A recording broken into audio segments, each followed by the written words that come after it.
Hello everyone. मैं हूं doctor Ranjit Jagariya, assistant professor SPSV government college Sapra Bhilwara से। मास स्पेक्ट्रोस्कोपी लेक्चर सीरीज में अब तक हम स्पेक्ट्रल फ्रेगमेंटेशन पैटर्न्स देख चुके हैं एल्कोहल्स का। लास्ट लेक्चर में जो हमने देखा था, इस लेक्चर में लेक्चर 8 में हम बात करेंगे कार्बोनिल कंपाउंड्स के मास स्पेक्ट्रल एनालिसिस की। तो कार्बोनिल कंपाउंड्स के मास स्पेक्ट्रल एनालिसिस में तो सबसे पहले जो मॉलिक्यूलर आयन पीक होगी कार्बोनिल कंपाउंड्स में, उसकी जो इंटेंसिटी है वो क्या करेगी, डिक्रीज करेगी जैसे जैसे उस कार्बोनिल कंपाउंड का मॉलिक्यूलर वेट इंक्रीज करता है। Intensity of molecular ion peak decreases as well as molecular weight of that carbonyl increases. अगर जैसे मॉलिक्यूलर वेट इंक्रीज कर रहा है, जैसे कार्बन कंपाउंड आपका कोई भी कीटोन है, तो 3 कार्बन का जो कीटोन होगा, एसीटोन है, ब्यूटेनॉन है, तो उसमें मॉलिक्यूलर आयन पीक किसकी ज़्यादा होगी, जिसका मॉलिक्यूलर वेट कम होगा, जिसमें कम कार्बन के मॉलिक्यूल्स होंगे। सेकेंड पॉइंट जब हम देखें, एलिफेटिक एल्डिहाइड्स या कीटोन्स जो हैं, अगर उनमें गामा हाइड्रोजन उपस्थित है, अगर गामा हाइड्रोजन अगर उनमें उपस्थित है, तो जब हम फ्रेगमेंटेशन पैटर्न्स का इंट्रोडक्शन देख रहे थे तो हमने पढ़ा था मैकलाफ्टी रीअरेंजमेंट। तो मैकलाफ्टी रीअरेंजमेंट जो है कार्बोनिल कंपाउंड्स में पाया जाता है। तो मैकलाफ्टी रीअरेंजमेंट जो है उसके लिए इसेंशियल रिक्वायरमेंट क्या थी, गामा हाइड्रोजन की प्रेजेंस। अगर गामा हाइड्रोजन प्रेजेंट है तो उसमें हम क्या देखेंगे, मैकलाफ्टी रीअरेंजमेंट हमें देखने को मिलेगा। थर्ड हम देखें तो एलिफेटिक एल्डिहाइड्स या कीटोन में बीटा बॉन्ड क्लीवेज भी होता है। अब मैकलाफ्टी रीअरेंजमेंट अगर हो रहा है तो बीटा बॉन्ड क्लीवेज भी होगा। ठीक है, तो अब भी हम इसको एक एग्जाम्पल से देखते हैं। ये है आपका CH3CHO, इसे क्या बोलते हैं, एथेनल। तो ये आपका ये हो गया। जब इस पर 70 इलेक्ट्रॉन वोल्ट के साथ में बॉम्बार्डमेंट किया जाएगा या आयनाइजेशन किया जाएगा इसका, तो ये मॉलिक्यूलर आयन पीक बनेगा। ये मॉलिक्यूलर आयन पीक, इसका मास टू चार्ज रेशियो कितना हो जाएगा, 44। अब इसमें से जो एल्डिहाइड्स हैं, इसमें जो कार्बन के ऊपर एक H रेडिकल निकल जाए, अगर H रेडिकल निकलेगा तो एक इलेक्ट्रॉन यहाँ रह जाएगा। ये जो इलेक्ट्रॉन है इस इलेक्ट्रॉन के साथ बॉन्ड बना लेगा और हमें क्या मिल जाएगा, CH3CO। अगर इस तरीके का फ्रेगमेंट अगर बन रहा है जो CO है, तो CO जो है निकल सकता है, कार्बोनिल मॉलिक्यूल निकल जाएगा और पॉजिटिव चार्ज जो है कहाँ रह जाएगा, इस CH3 के ऊपर। तो सबसे पहले मॉलिक्यूलर आयन पीक का फॉर्मेशन हुआ। मॉलिक्यूलर आयन पीक फॉर्मेशन के बाद में ये हाइड्रोजन निकला। हाइड्रोजन निकलने के बाद में फिर कार्बोनिल मॉलिक्यूल निकला। तो इसके जो हमें जो पीक्स मिलेंगी वो किस पे मिलेगी, एक तो 44 पे मॉलिक्यूलर आयन पीक, इसकी वजह से 43, और इसकी वजह से CH3 15 पर पीक हमें मिल जाएगी। अब दूसरा जो फ्रेगमेंटेशन जो हो सकता है, जो पॉसिबिलिटी है, वो क्या है, यहां से पहले हाइड्रोजन की जगह क्या निकल जाए, ये CH3 रेडिकल निकल जाए। अब जब CH3 रेडिकल निकलेगा तो ये क्या बनाएगा, HCO+। इसका जो मास टू चार्ज रेशियो वैल्यू आएगा वो कितना आएगा, 29। अब आपके पास दो पैटर्न हो गए। पहला पैटर्न जब एक हाइड्रोजन निकले, दूसरा ये, तो दोनों में से मोर प्रेफरेबल कौन सा होगा, दोनों में से मोर प्रेफरेबल वो होगा जो बड़ा होगा। बड़ा ग्रुप जो होगा वो निकल, उसके टूटने के चांसेस आसान है, उसके जो टूटने के चांसेस हैं वो क्या है, ज्यादा है, क्योंकि वो आसानी से टूट जाएगा। तो ज्यादातर जो होगा, ज्यादा मॉलिक्यूल्स क्या टूटेंगे, ये वाला ग्रुप निकल जाएगा और ये हमें मिल जाएगा। तो जो जनरल जो एल्डिहाइड्स हैं जनरली उनमें जो आपका बेस पीक जो आती है सबसे ज्यादा इंटेंस पीक जो आएगी वो कौन सी आएगी, इसकी वजह से मास टू चार्ज रेशियो वैल्यू 29, या फिर ये भी आ सकती है जैसे ये है। अब ये आ गया relative abundance mass to charge ratio value इसे 15, 29, 43, 44। जैसा इससे ये जो आपका स्पेक्ट्रम है इसमें जो बेस पीक है वो कौन सी है 43। तो हमें ये भी आना चाहिए कि ये जो है इससे हम देख के उसका बेस पीक पता लगा सकें। अब ये जो जो मैं ये बता रहा हूँ ये जनरली ये आती है, इसमें ये 43 वाली आ रही है लेकिन जनरली ये बेस पीक आती है।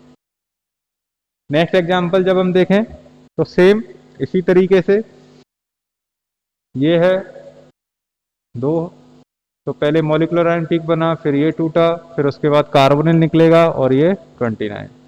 इसमें भी दूसरा फ्रेगमेंटेशन ये भी हो सकता है, या फिर एक CH3 निकल जाए, बीटा बॉन्ड क्लीवेज हो जाए, तो ये है इस तरीके से इसका फ्रेगमेंटेशन हो जाएगा। इसके बाद में ये नहीं होगा।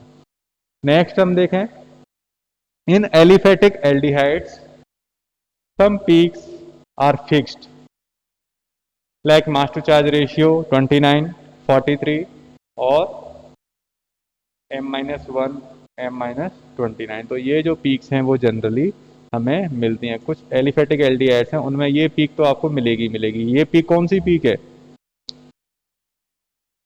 ये पीक, ये वाली पीक तो हमेशा ही मिलेगी क्योंकि एल्डिहाइड्स में ये SCH ये जो है ये बॉन्ड टूटेगा और ये पीक मिलेगी। तो कोई भी ऐसा एल्डिहाइड नहीं होगा जिसमें 29 वाली पीक नहीं मिले। जैसे ये मॉलिक्यूलर आयन बना, अब M-1 कौन सी है, ये वाला H निकल जाए, ये वाला H निकल के ये वाली पीक हमें मिलेगी ही मिलेगी। और CO 16 और 12 तो 18, और एक ये 16 और 12 28, और एक ये 29। तो ये वाली जो पीक आएगी RCH2 प्लस, ये वाली कौन सी पीक है, ये M-29। ये पीक भी हमें मिलेगी ही मिलेगी। ओके, तो एक क्वेश्चन देख लेते हैं हम। पेंटेनल सोल्स mass peak at 86, 57, 43, 29, 44 give the possible fragmentation. तो अब ये जो क्वेश्चन हैं आपके इस तरीके से दिए जा सकते हैं। तो इसमें हमें क्या करना है कि उसके फ्रेगमेंटेशन पैटर्न्स आपको दिखाने हैं। उस फ्रेगमेंटेशन पैटर्न्स में आपको जो भी पीक्स दे रखी हैं वो पीक्स आपको बताने हैं। अब पेंटेनल क्या है, 5 कार्बन वाला एक सिंपल एल्डिहाइड। अब इसमें इसका मॉलिक्यूलर आयन पीक कितने पे आएगा, मॉलिक्यूलर आयन पीक कितने पे आएगा 86 पे, तो ये मॉलिक्यूलर आयन पीक का ज्वाइन कर दिया हमने। दूसरा जो है M-1 85 पे आ गया। फिर भाई इसका डिफरेंस देख लो आप, इन सारी पिक्स का जब आप डिफरेंस देखोगे तब आपको उससे आइडिया लग जाएगा।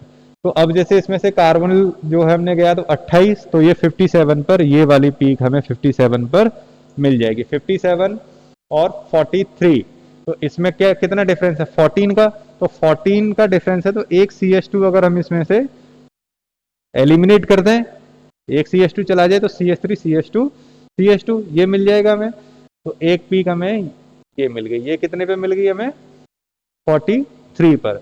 अब इसमें से भी एक CH2 निकल जाए तो हमें किस पे मिल जाएगी 29 पर। तो ये 29 पे मिल गई। अब 29 की पीक आप दूसरी भी दिखा सकते हो, इसको ब्रेक करके ये निकल जाएगा तो हमें SCO प्लस ये मिल जाएगी। और ये भी तोड़ सकते हो आप। अब उसके अलावा एक जो पीक आएगी, अब जैसे ये बेस पीक दे रखी है 44, ये 44 जो है वो मैक्लाफ्टी रीअरेंजमेंट। अब इसमें क्या है, ये अल्फा बीटा गामा, ये alpha beta gamma, gamma hydrogen इसमें उपस्थित है। अगर गामा हाइड्रोजन इसके पास उपस्थित है तो मैक्लाफ्टी रीअरेंजमेंट होगा। और मैक्लाफ्टी रीअरेंजमेंट से जो हमें पीक मिल रही है वो क्या मिल रही है, बेस पीक, उसकी इंटेंसिटी ज़्यादा है। अब ये मैक्लाफ्टी रीअरेंजमेंट जो है, मैक्लाफ्टी बीटा बॉन्ड का क्लीवेज हो जाएगा, ये जो है ये मॉलिक्यूल बाहर निकल जाएगा और हमें कौन सा आयन मिल जाएगा, ये। तो इसमें कितने हाइड्रोजन हैं, 4 हाइड्रोजन हैं।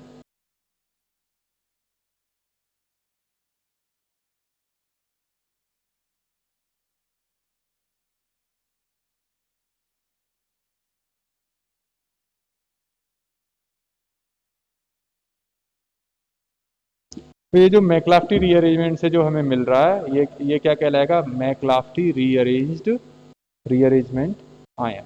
और इसका जो मास टू चार्ज रेशियो वैल्यू है वो कितना है, 44। वो 44 कैसे होगा, ये आपके 14 ये हो गए, 4 तो हाइड्रोजन आपके उपस्थित हो गए, तो 4, 1 ऑक्सीजन 16, और 1 कार्बन ये है, और 1 कार्बन यहाँ भी तो प्रेजेंट होगा, तो 12 दूनी 24। तो ये टोटल कितना हो जाएगा, 44। चार्ज कितना है, 1, तो मास टू चार्ज रेशियो वैल्यू 44।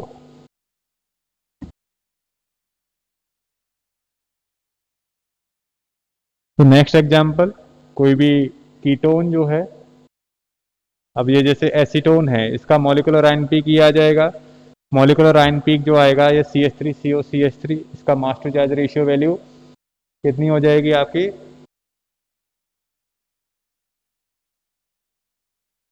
ये 58।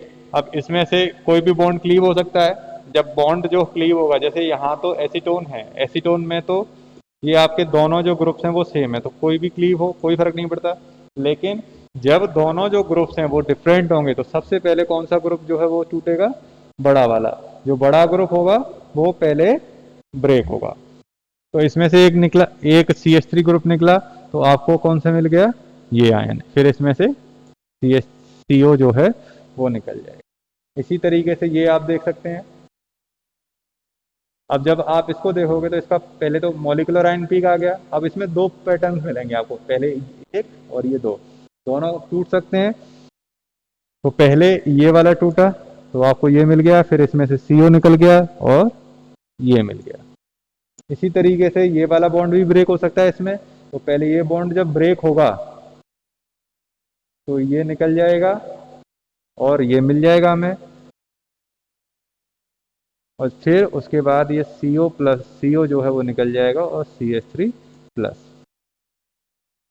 नेक्स्ट ये है, इसमें से एक आपका ये वाला बीटा बॉन्ड भी क्लीव हो सकता है, अल्फा बॉन्ड और बीटा बॉन्ड, तो बीटा बॉन्ड क्लीव हो जाए तो आपको ये भी मिलेगा। इसी तरीके से एक नेक्स्ट एग्जांपल आप ये देख सकते हैं।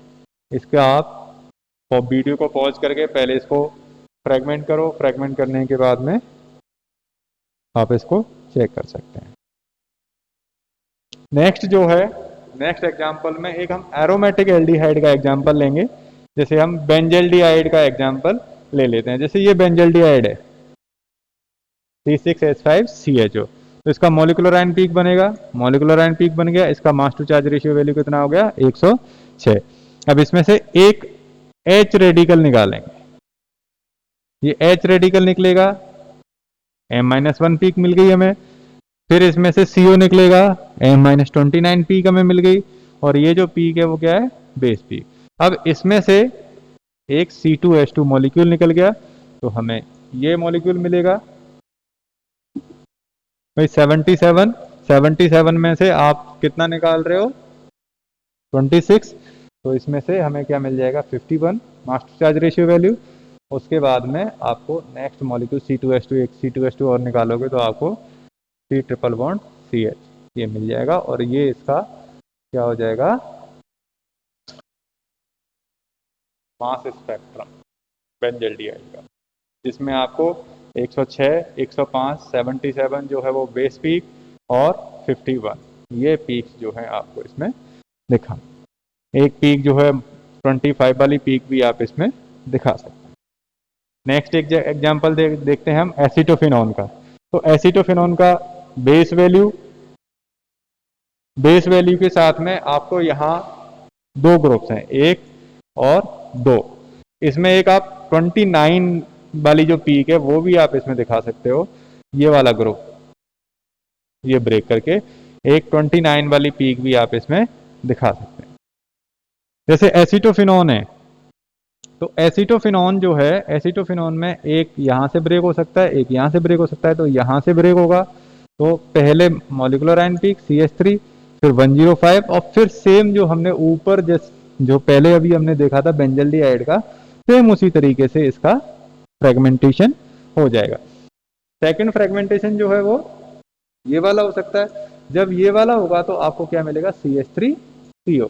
तो CH3CO है, उसके बाद इसमें से CO भी निकल सकता है और आपको क्या मिल जाएगा, CH3+ का। तो एक 15 के ऊपर भी कोई पीक आ सकता है। ये इसका एसिटोफिनॉन का फ्रेगमेंटेशन पैटर्न हो गया। तो ये अभी हमने जो देखा वो कार्बोनिल कंपाउंड्स का विद सम एग्जांपल्स, जिसमें हमने एलिफेटिक एल्डिहाइड्स को, एलिफेटिक कीटोन्स को, और एक एरोमेटिक एल्डिहाइड और एक aromatic ketone benzaldehyde and acetophenone जो है उसको हमने देख लिया है। Thank you.